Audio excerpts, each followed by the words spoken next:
ഉമ്മാക്കുള്ള നിർബന്ധ ബാധ്യതയാണ് 7 വയസ്സ് ഒരു കുട്ടിക്ക് ആയാൽ നിസ്കാരം കൽപ്പിക്കണം.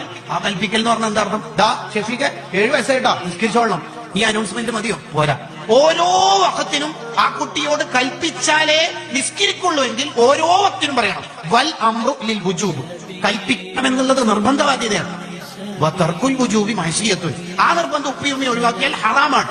വൽ ഇസ്റാറു അലൈഹ, അങ്ങനെ സ്ഥിരം ഹറാമ് ചെയ്യുന്നത് മുസ്ബിത്തുൽ ഫിസ്ക വമുഖ്സിത്തുൽ അദാല വഹും ഫാസിഖൂൻ, ഇയാൾ ഫാസിഖാവാൻ കാരണം. ഈ മദ്രസയിൽ പോകുന്ന കുട്ടിയാണെങ്കിൽ തന്നെ വെള്ളിയാഴ്ച സുബഹിക്ക് എണീക്കൂല, ഉപ്പല്ലി പറഞ്ഞാൽ കുറച്ചുറങ്ങിയപ്പോ നീ എന്തെങ്കിലും കുറച്ചുറങ്ങും.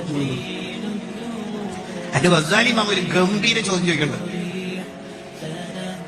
നിസ്കരിച്ചിട്ടില്ലെങ്കിൽ നരകത്തേക്ക് പോകുന്ന അറിയാം, പിന്നെന്താ വിളിക്കാത്തത്? കുട്ടിയോടുള്ള സ്നേഹമാണ് അല്ലെ. അങ്ങനെ വാപ്പ പള്ളിയിലേക്ക് പോകാൻ ഗേറ്റ് തുറക്കുമ്പോണ്ട് അടുക്കള ഭാഗത്ത് ഗ്യാസ് സിലിണ്ടർ പൊട്ടിത്തെറിച്ചിട്ട് ഈ വാപ്പ എന്തെങ്കിലും ഓടി പോയിട്ട് ഗ്യാസ് സിലിണ്ടറിന്റെ തീപിടുത്തം കെടുത്താലല്ല നോക്കുക, മക്കളെ വിളിച്ചുണർത്തും. അതെന്ത് പൊള്ളലേറ്റാലോ? അപ്പൊ ഇതിന്റെ പ്ലസ് 69 അഥവാ ടോട്ടൽ 70 ഇരട്ടി നരകത്തിലെത്തിയോ? ഗ്യാസ് സിലിണ്ടറിന്റെ തീ ഞാൻ സൃഷ്ടിച്ചെന്നെ തദ്കിറ, നരകോർപ്പിക്കാനാണെന്ന് സൂറത്തുൽ വാഖിയ.